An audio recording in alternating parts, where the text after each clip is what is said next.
কোথায় ঢুকেছিস?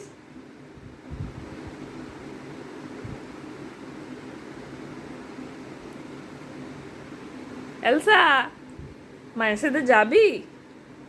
তুই যাবি? কোথায় যাবি? আয়। কালকে আমি যাব দিদার বাড়ি। ব্যাগ বের করেছি, দেখো দিদি ঢুকিয়ে দিচ্ছে ব্যাগে, কি খুশি। মায়ের ব্যাগে ঢুকে পড়েছে আর বেরোবে না। দিদি বলছে আয়, গ করছে আবার।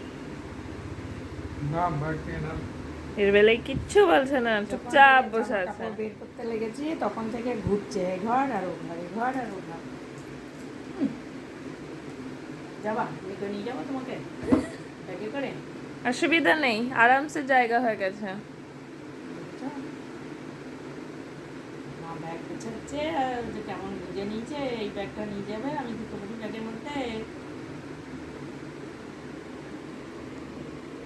আয়, বেরিয়ে আয়। আয়, যাও যাও দিদি কাছে দাও। আয়। থাকতে আমার সাথেই হবে, আয়। আসা আসা আসা আসা আসা। গ গ করছে আবার। তোকে নিয়ে যাবে না। তুই ব্যাগ গুছিয়েছিস? যাবা? তুমি তো ভাত খাচ্ছ না। দিদা বাড়ি গেলে ঠিক হয়ে যেত, তাই না এলসা? তখন থেকে জামা কাপড়ের কাছে গিয়ে বসে আছে। জামা কাপড়ের ওপরে উঠে বসে আছে।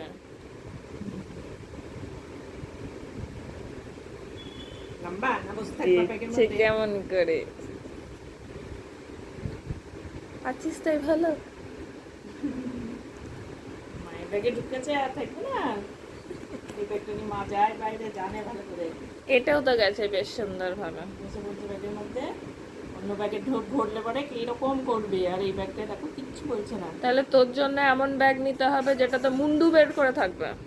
ওরকম ব্যাগও তো পাওয়া যায়। আছে ওপর দিকটা চেন, যেটা ফ্লাইটে ইয়ে হয়। বেরিয়ে আয় রে। কালকে যাবে, বেরো, নামো, আজকে যাবে না মা। আজকে থেকে রেডি হয়ে থাকছে ব্যাগে ঢুকে। ব্যাগে ঢুকে বসে থাকছে। কালকে যাবে, আজকে যাবে না, দেখা করো। নামো নামো। চলো আমার দিকে তাকাচ্ছি, যাও একটু চাকিয়ে যাবো নাকি। হ্যাঁ, এই তো। আজকে যাবে না, কালকে যাবে। উইটুকুনি ব্যাগের তুমি মধ্যে যাবে না, মা একা যাবে, তুমি পুচকে আমাদের বাচ্চা। সাথে থাকবে, আমি থাকবো, দিদি থাকবে, তুই আমাকে পাহারা দিবি। আমরা তিনজন থাকবো।